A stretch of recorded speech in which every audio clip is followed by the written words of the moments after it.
Pemirsa, Lembaga Pelatihan Pariwisata dan Kapal Pesiar Bali LP2B Internasional dan Emerald Informatika Gianyar pagi tadi menggelar wisuda angkatan ke-17 di Agung Ballroom Ina Grand Bali Beach Sanur. Wisuda diikuti 300 lulusan LP2B Internasional dan Emerald Informatika Gianyar dan LP2B Internasional Negara.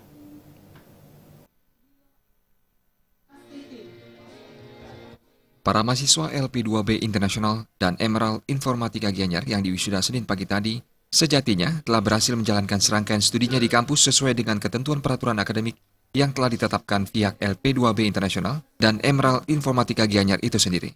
Sehingga berdasarkan surat keputusan Direktur Utama LP2B Internasional dan Emerald Informatika Gianyar tentang penetapan pelulusan, maka para wisudawan yang tercantum dalam surat keputusan tersebut dinyatakan lulus. Wisuda yang digelar di Agung Ballroom Ina Grand Bali Beach Sanur. Dalam kesempatan itu diwisuda sebanyak 300 orang wisudawan dari LP2B Internasional dan Emerald Informatika Gianyar, serta dari LP2B Internasional Negara.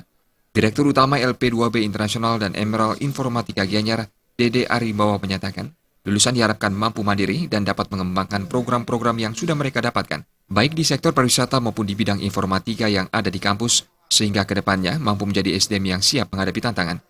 Lulusan ke depan bagi mereka biar mereka bisa mandiri, di mana mereka harus paham dengan program-program yang sudah mereka dapat di sektor pariwisata maupun di bidang IT yang ada di kampus LP2B maupun Emerald Informatika, di mana sekarang sudah banyak sekali masyarakat luar, khususnya dari luar negeri, bekerja di Indonesia di bidang perhotel maupun di bidang IT untuk meningkatkan kualitas dan kuantitas mereka di sektor pariwisata maupun IT. Mereka sudah kita bekalin di bidang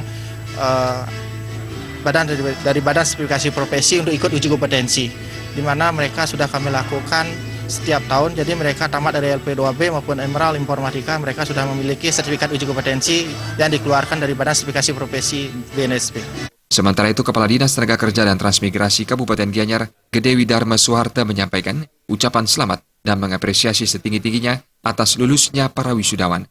Pihaknya berharap LP2B Internasional dan Emerald Informatika semakin meningkatkan mutu dan kualitasnya dalam mencetak SDM yang berkualitas. Sebab LP2B satu-satunya LPK yang menerapkan sistem 3-in-1, yakni pelatihan, sertifikasi, dan penempatan secara utuh. Ke depan, karena LP2B ini satu-satunya LPK ya, yang sudah menerapkan sistem 3-in-1 secara utuh. Jadi dia punya lembaga pelatihan, kemudian dia punya lembaga sertifikasi, yang berikutnya dia ada bermitra dengan lembaga untuk penempatan tenaga kerja ini. Sehingga ke depan sistem ini bisa berjalan dengan lancar. Mungkin harapan ke depan di lembaga penempatan ini yang memang perlu kita tingkatkan, sehingga mengkerjasamakan atau bekerjasama dengan beberapa lembaga-lembaga penempatan tenaga kerja yang ada di luar negeri. Acara yang dihadiri segenap pejabat di LP2B Internasional dan Emerald Informatika Gianyar diharapkan ke depannya penyelenggaraan wisuda dapat dilaksanakan secara berkesinambungan, tentunya dengan jumlah peserta didik yang terus meningkat. Darta dan Ratna, Bali TV.